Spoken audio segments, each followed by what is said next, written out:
if 45 people in your body think it's unconstitutional to have a post-presidential impeachment, I would say that this trial is dead, done, finished, and a waste of our time and money. Well, it's always been unconstitutional in my view, and it was ill-conceived. The one thing you haven't talked about, I think we should spend more time talking about, is that the President of the United States was impeached in 50 hours without one witness being called, and he didn't have a lawyer. So one of the reasons we need to make sure this thing never goes anywhere is because I don't want to legitimize the impeachment process used in the House. I think it's a danger to democracy and the presidency itself. So what's going to happen next? This is a floor, not a ceiling, on the votes to drop this case. There'll be a motion to dismiss on day one of the trial. I think we'll get more than 45 votes once we hear arguments about why it should be dismissed. And if we don't get 51, we'll go to trial. And I want your audience to know the following. They never called a witness in the House. If there's an effort by the Democrats to call a single witness in the United States Senate, they had no record in the House. There will be delay of this trial. There will be a Pandora's box being opened. We will want witnesses, and this thing will go on for weeks, if not months.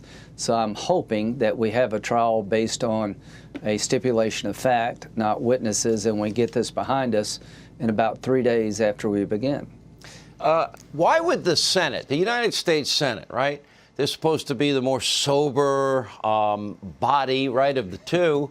Why would they legitimize and validate this, snap impeachment, as Jonathan Turley calls it? That makes no sense to me.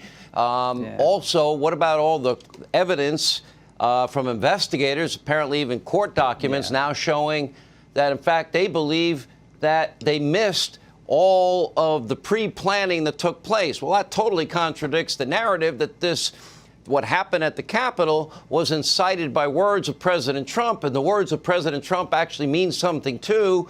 Peacefully, patriotically march to let your voices be heard. Did we forget that part? That was there in the speech. That's what he was saying that day. Right.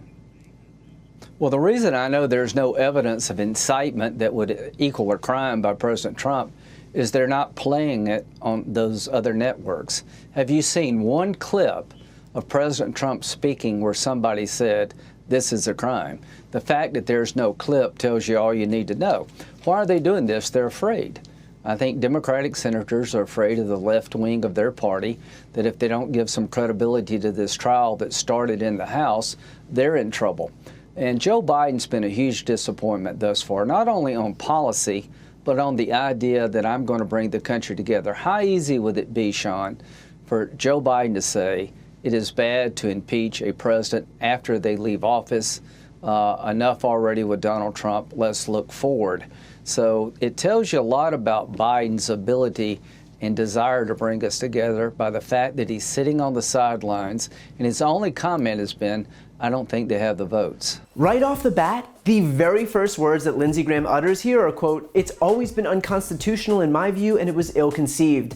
Just so we're clear, if impeaching a president for inciting an insurrection is ill-conceived, what is impeachable? If the guy is too cowardly to hold someone accountable for sending a mob to the Capitol to kill members of Congress and his own party's vice president, then all that says is that Lindsey Graham won't hold anyone responsible. Unless, of course, a Democrat is at fault. Because remember, Lindsey Graham not only voted for Bill Clinton's impeachment, but he was an impeachment manager, meaning that he thought a president lying about a blowjob was worthy of removal from office, but inciting a mob that would ultimately leave a police officer and several of their own participants dead? Yeah, no, that's totally fine. And as for Graham's claim that this is unconstitutional, how? Where in the Constitution does it say that a president can't be tried once out of office for an article of impeachment that was introduced and passed while he was president?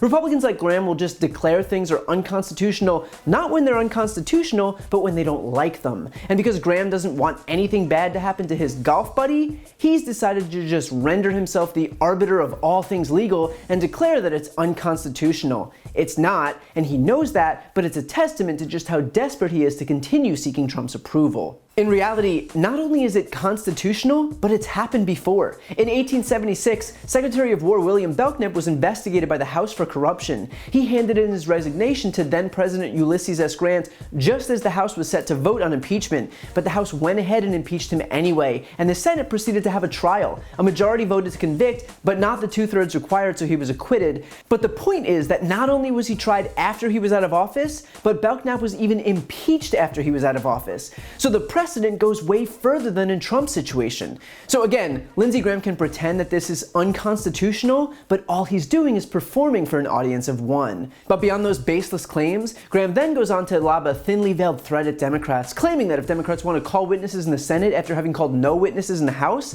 that the trial would be prolonged for weeks or months. Now, few things here. First, the Democrats don't need witnesses. The facts of this trial are beyond dispute. Donald Trump and his Republican mouthpieces spent months peppering their supporters with the proven lie that the election was stolen. In turn, those supporters believed Donald Trump and his Republican mouthpieces. They showed up at a rally that was literally branded the Stop the Steal rally. Donald Trump spoke at that rally, whose attendees then went on to storm the Capitol, where they sought to assassinate members of Congress and kill the vice president. So I'm not sure which part exactly absolves Trump of his guilt, but if you can point it out for me, I'd love to hear it.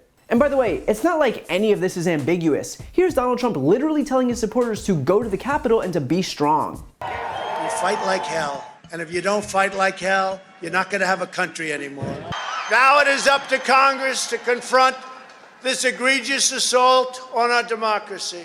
And after this, we're going to walk down, and I'll be there with you. We're going to walk down. We're going to walk down.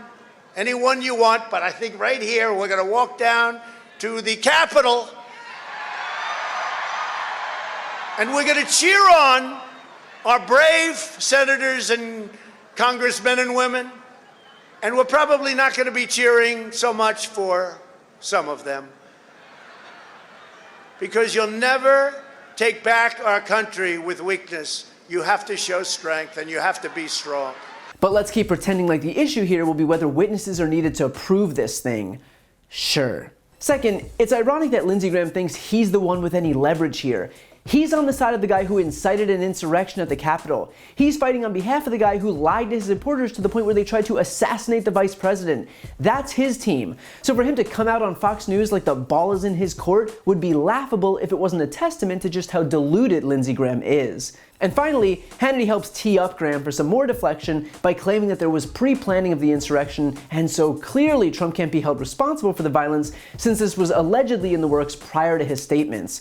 And to that I would say this. You know what other pre-planning had been in the works? A months-long barrage of Donald Trump saying that the election was stolen. He repeated it on a daily basis, numerous times a day, on every platform he can get his hands on, every news outlet he could appear on, every press release he could dictate. So when you have people who fashion themselves soldiers for Donald Trump, and he's indoctrinating them with a reason to be aggrieved on a daily basis, then it's not just his words on January 6th, but all of those statements leading up to the insurrection that count too. Again, the idea that the election was stolen didn't just sprout up on January 6th, it was an idea that he repeated ad nauseum for months.